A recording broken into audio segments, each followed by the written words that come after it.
नमस्ते, हम अनीता तिवारी एगो शिव भजन सुनावतनी। अच्छा लगी तो लाइक करब, शेयर करब, कमेंट करब, चैनल सब्सक्राइब करब। धन्यवाद। आरे उमापति के बाग में एक नाग एक नागिने।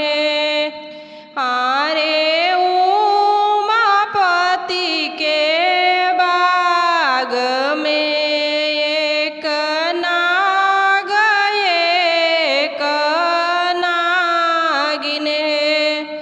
आरे रोवे गौरा पार्वती धानी हमरे भागी है। आरे रोवे गौरा पार्वती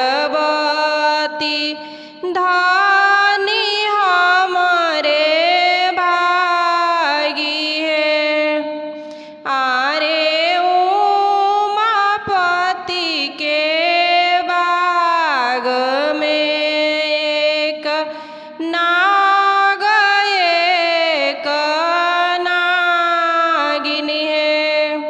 सबके बाला मुआरा है कोठवाया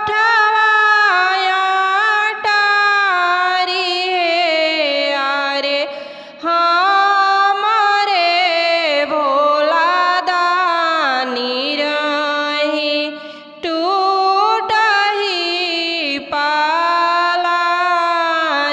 है। आरे हमारे भोला दानी रही टूटही पालानी है। आरे रोवे गौरा पार्वती धानी हमरे भागी है।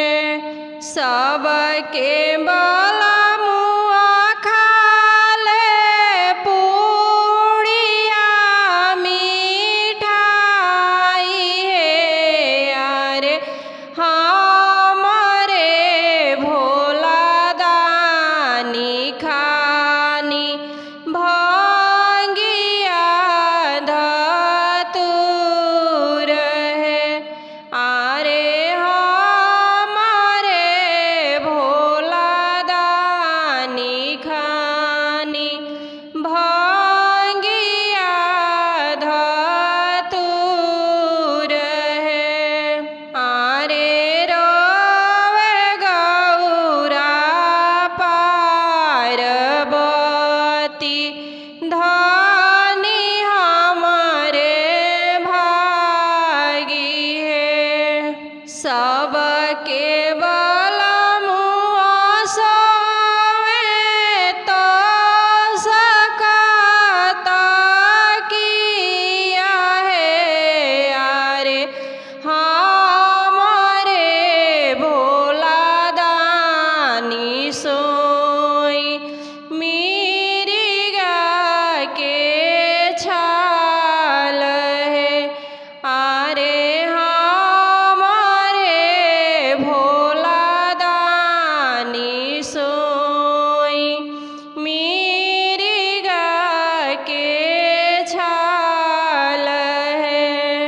आरे रोवे गौरा पार्वती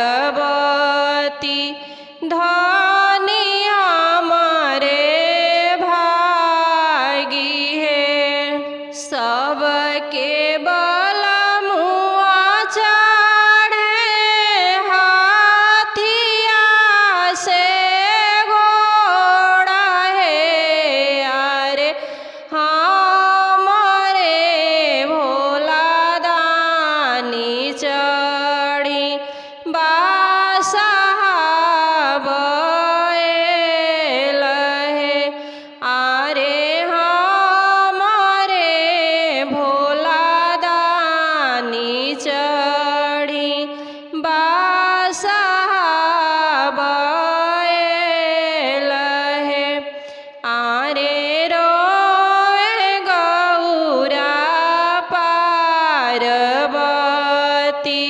धर